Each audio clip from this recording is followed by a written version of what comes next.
amazing man who has followed the Lord and followed this calling to be a voice for the voiceless. My organization has actually traded interns with him in the summertime.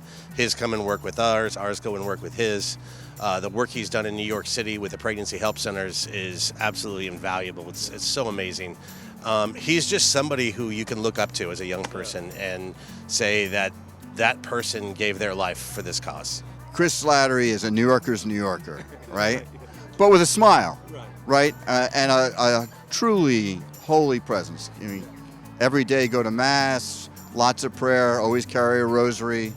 I mean, that's our weapon of choice is the rosary. What has Chris Slattery meant to the pro-life movement, Lauren? Literally everything. He was, I would argue, one of the first to institutionalize the concept of a sidewalk counseling ministry. I mean, and it's just the amount of babies he has saved or trained, and the people he has trained, and it's just I wouldn't be a sidewalk counselor without his influence, without his guidance, and it's just it's amazing to be able to call him a friend. Chris Slattery is one of the most unique, committed pro-lifers the world has ever known. What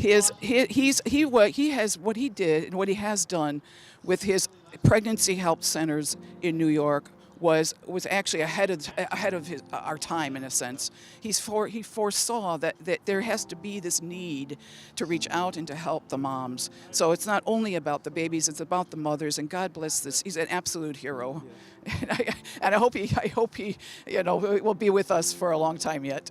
Yeah, Chris has been an all-star for us. I mean, he is, I say he is one of the toughest but best pro-life internships.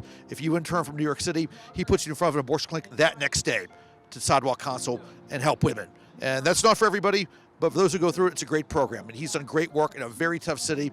New York City is the abortion capital of the world, but expectant mother care has, helped thousands of women, saved thousands of lives. And again, he's just a tremendous, tremendous asset. And to absolutely no one's surprise, Chris Slattery, who was undergoing aggressive treatment for stage 4 cancer, traveled to the nation's capital to support the pro-life activist who exposed horrific late-term abortion deaths and to demand justice for the babies. Images of late-term murdered children are what actually got me motivated to dedicate my life to this cause. To see again so viscerally these late-term aborted babies that were brought here to this building from pro-lifers that came out of a late-term abortion clinic in D.C. It's a special moment that we have to remember.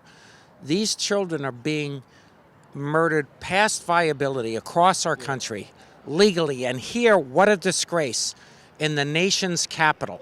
And that's why God made street fighters like Slattery, a New York City street fighter for life. We're very brassy, okay?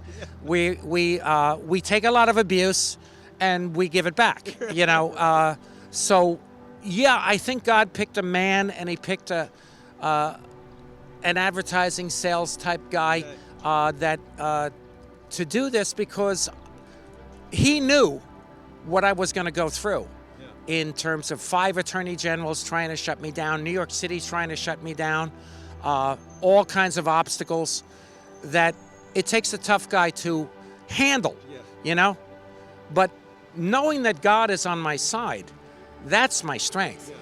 God is always on the side of the pro-life movement, and he's won the ultimate victory. I mean, he already died for us on the cross. We've been saved. We've been redeemed. Humanity is redeemed. We can go to heaven. We have to live this out.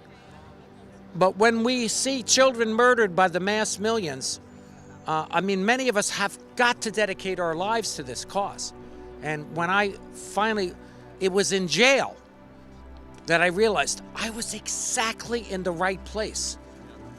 That's where God wanted me. And then I realized he wants me to give my life to this cause, which I did in 1990. And wherever you see pro-lifers on the street united to save the least of these, it's a testament to men like Chris Slattery, who will be fighting for the lives of others until his last breath. I battled past terminal cancer when I was 15 years old.